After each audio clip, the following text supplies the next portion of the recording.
You know the story of Goldilocks and the Three Bears, right? A little girl, a cottage, some porridge, some chairs, some beds. It's a classic. But what if that's not just a simple story we tell our kids?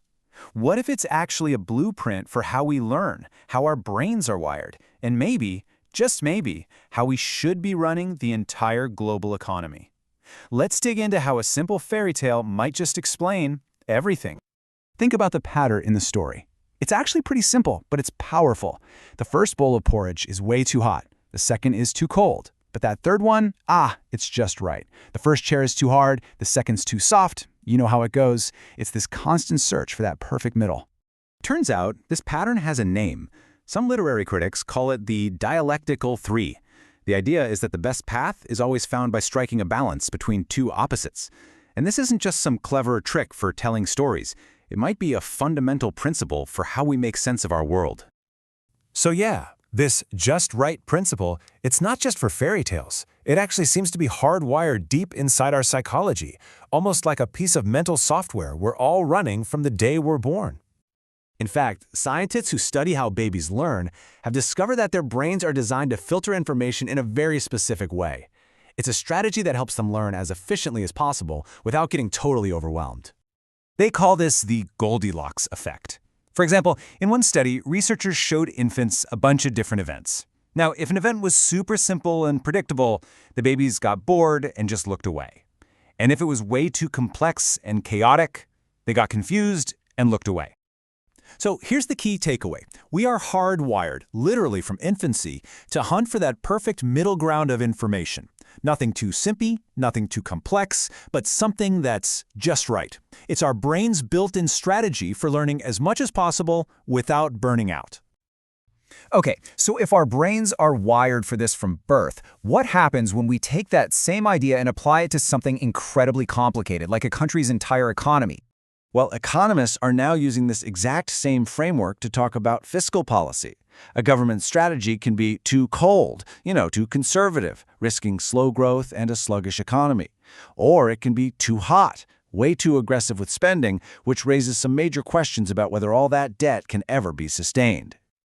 And this brings us to the official economic term, the Goldilocks zone. This is the sweet spot. It's a state where a government is running deficits that are big enough to boost the economy, but not so big that they become a problem. The absolute key is keeping the interest rate on government debt, let's call that R, lower than the economy's growth rate, which we'll call G. Now, this all sounds pretty good in theory, right? But what does it actually look like in the real world? How much debt is too much? Well, these economists crunch the numbers for a country like the United States to find the exact boundaries of this just right zone. The first number they found is a big one, 220%. That's the absolute maximum amount of government debt compared to the size of the economy that the U.S. could theoretically handle while staying inside that Goldilocks zone where interest rates stay low. But, and this is a really big but, here's the catch. The second number they found is just 2%. That's the maximum permanent deficit a government can run year after year without eventually pushing interest rates up and falling right out of that just right zone. So what is this telling us? It suggests that while an economy can handle a ton of debt in the short run, the wiggle room for running those year after year deficits is surprisingly tiny. That just right path is a whole lot narrower than most people think.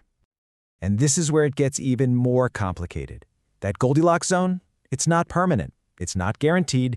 It's actually a pretty fragile state that can shrink or even just disappear completely, depending on what's happening in the economy. The research points to three main threats that can make this just right zone vanish. First, a slowdown in economic growth. Makes sense. Second, a big surge in consumer demand. Okay. But it's the third one that's really going to make you think.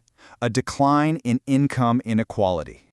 I know. Wait a minute. How can something we generally think of as good, like falling inequality, be a problem? It's a weird paradox, but here's the logic. When inequality is really high, the wealthiest people have a lot of extra cash that they need to invest somewhere safe. So they buy government bonds. This huge demand for bonds helps keep interest rates on government debt really low, which makes it cheap for the government to borrow. If inequality falls, that massive demand for safe investment shrinks, interest rates can start to climb, and suddenly that just right economic zone gets a lot smaller. So let's zoom out one last time. From fairy tales to how babies learn, to the complexities of global economics, this same pattern just keeps showing up. We should think of this less as a theory and more as a powerful mental model, a whole new lens for looking at the world. I mean, this concept is so universal, it even applies to the search for life in outer space. The great Stephen Hawking once said that for intelligent life to develop, a planet has to be in what astronomers literally call the Goldilocks zone, a place where the temperatures are, you guessed it, just right. The big lesson here is a simple but really profound three-step process you can apply to just about anything. Step 1, identify the extremes, the too hot and the too cold. Step 2, understand the trade-offs between those two ends. And finally, Step 3, search for that elusive but perfect, just right balance in the middle. It's a powerful way to break down complicated problems. So, as we wrap this up, I'll leave you with a question to think about. From your job to your relationships, even your own habits, what in your world has a Goldilocks zone?